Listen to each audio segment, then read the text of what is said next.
आज धर्म को अनुपयोगी इसलिए कहा जाने लगा है कि उसमें पूर्वाग्रह, रूढ़िवादिता एवं साधारण कर्मकांडों का अत्युक्तिपूर्ण महात्म्य भर दिया गया है।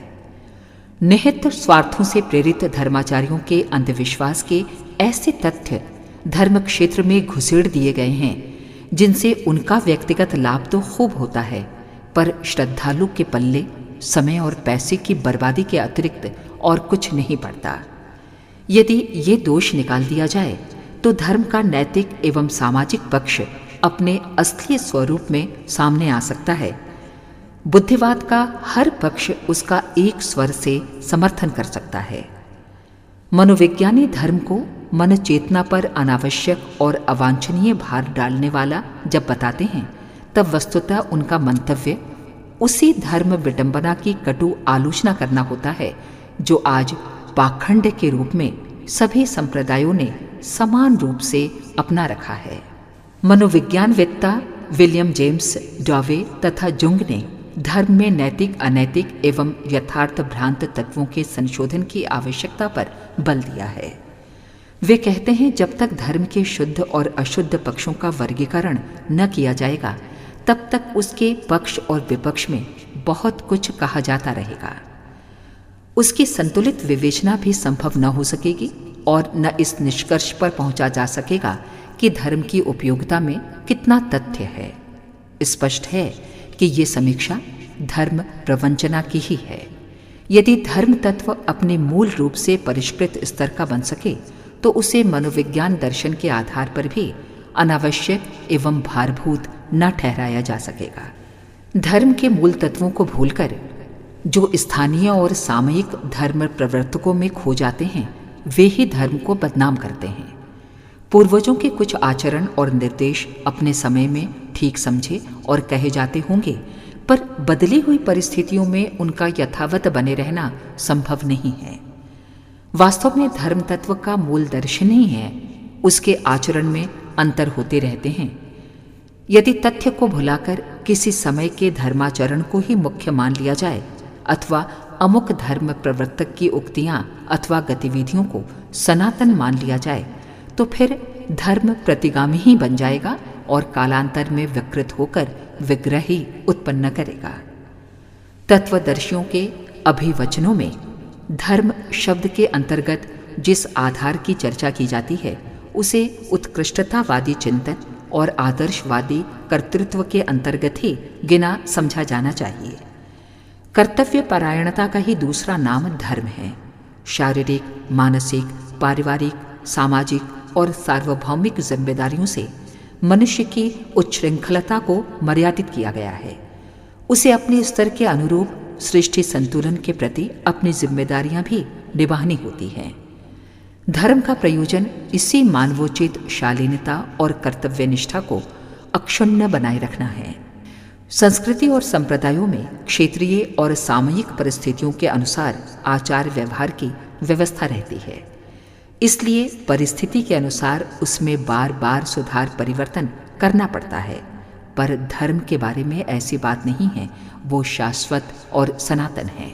उसका स्वरूप सदाचार, मर्यादा और लोकहित के रूप में चिर अतीत से ही निर्धारित किया जा चुका है।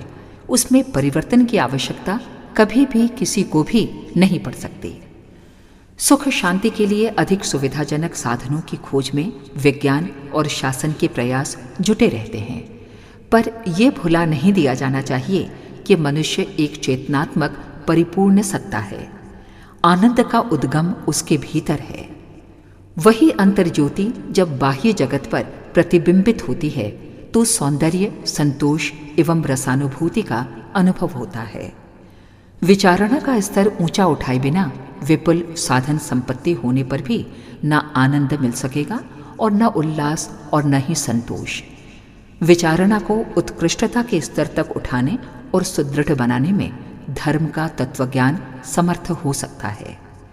भौतिक विज्ञान इस प्रयोजन की पूर्ति में बहुत अधिक सहायता नहीं कर सकता। मनोविज्ञान को जिस प्रयोजन के लिए आजकल प्रयोग किया जाता रहा है, वो उसके मूल शब्दार्थ का एक बहुत छोटा भाग ही प्रकट करता है।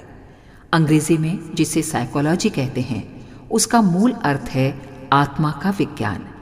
इस शब्द का प्रयोग सबसे पहले वर्ष 1590 में रुडोल्फ गोमकले ने किया। मूल रूप में ये यूनानी भाषा के साइके और लोंगोस दो शब्दों से मिलकर बना है।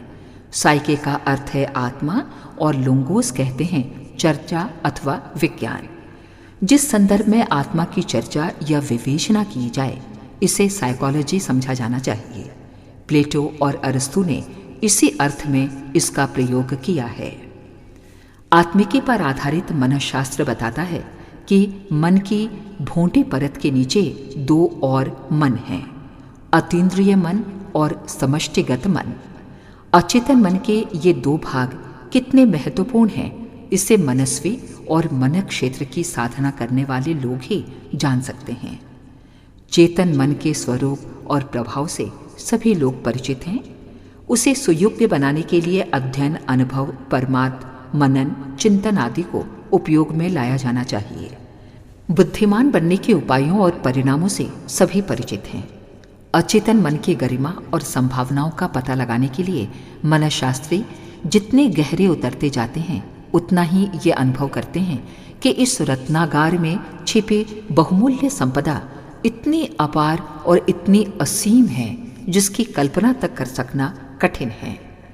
अतीन्द्रिय मन में वे समस्त संभावनाएं विद्यमान हैं जिनका योगी, तपस्वी तथा सिद्ध पुरुषों के चमत्कारों तथा सिद्धि साधनों के संदर्भ में वर्णन किया जाता है।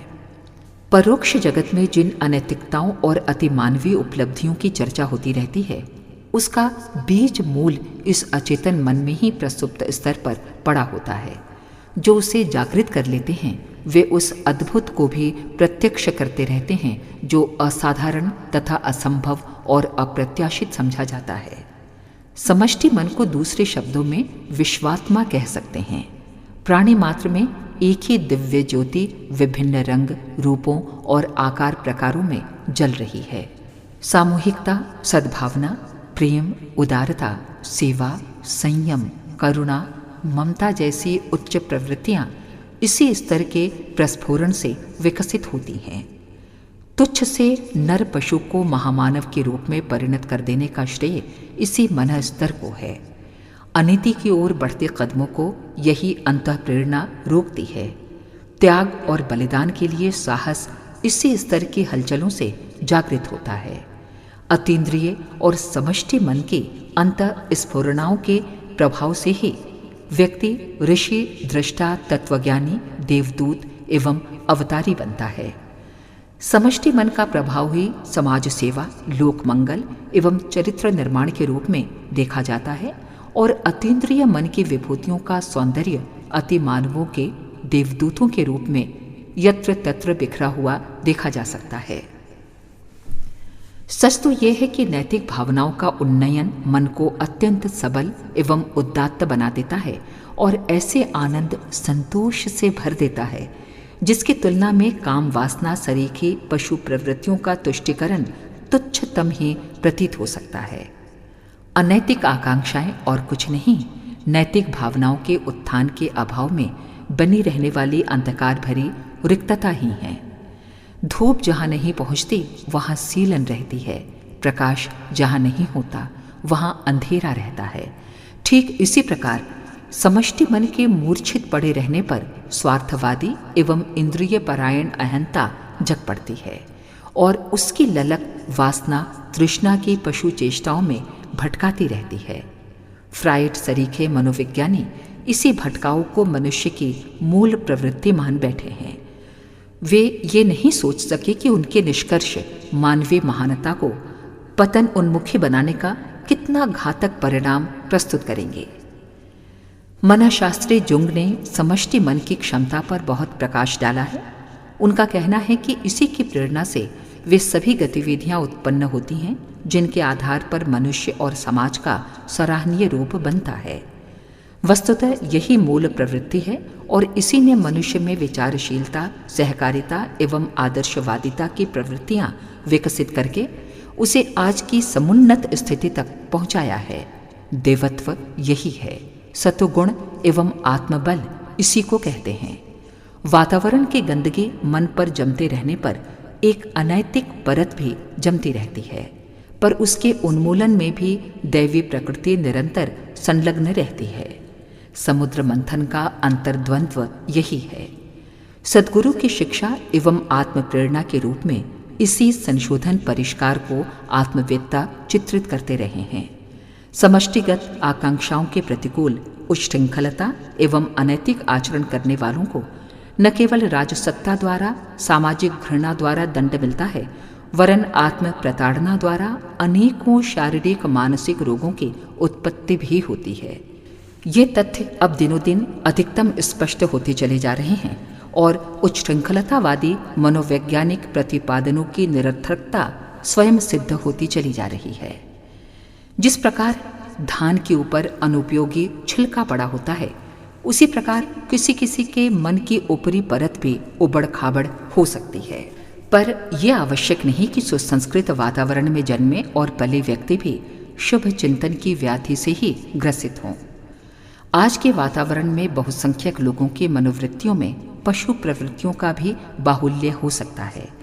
उन्हीं के आधार पर मनुष्य के स्तर को पाश्विक प्रवृत्तियों से ग्रस्त मान बैठना वस्तुतः मानवता के साथ अन्याय करना ही है।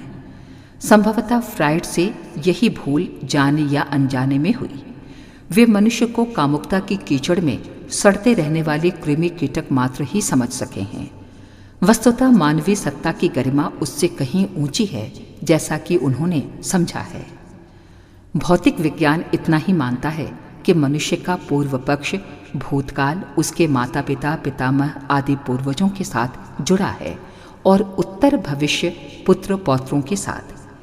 चेतना की श्रृंखला की दृष्टि से आत्मविज्ञान मानता है कि जीव का पूर्वज परमात्मा है और उसका भविष्य भी उसी के साथ जुड़ा हुआ है, और इस दृष्टिभेद की प्रतिक्रियाएं अत्यंत दूरगामी होती हैं। भौतिकतावादी अपने अलावा अपने वंश परिवार की ही सुख समृद्धि सोच सकता है, पर आत्मवादी को परमात्मा के प्रति अपने उत्तरदायित्वों को निभाने की बात ध्यान में रखनी पड़ती है। वो समाजनिष्ठ होता है, जबकि भौतिकतावादी के महत्वाकांक्षाएं अपने घर परिवार तक सीमित होकर रह जाती हैं। सर ओलिवर राज, मैडम ब्लवडस्की प्रभृति तत्ववेत्ता अतीन्द्रिय विज्ञान की आधुनिक शोध में महत्वपूर्ण कार्य कर चुके हैं। ऑकल्ट साइंस, पैरासाइकोलॉजी, मेटाफिजिक्स के अंतर्गत इस संदर्भ में शोध कार्य जारी हैं। दूरदर्शन, दूरश्रवण, परोक्षानुभूति, परिचित विज्ञान, पर काया प्रवेश जैसे कितने ही प्रयोग प्रत्यक्ष प्रयोगशालाओं में होते हैं। मैस्मेरिज्म, हिप्नोटिज्म को अब टोना टोटका नहीं माना जाता, वरन उसके आधार को विज्ञान सम्मत स्वीकार कर लिया गया है।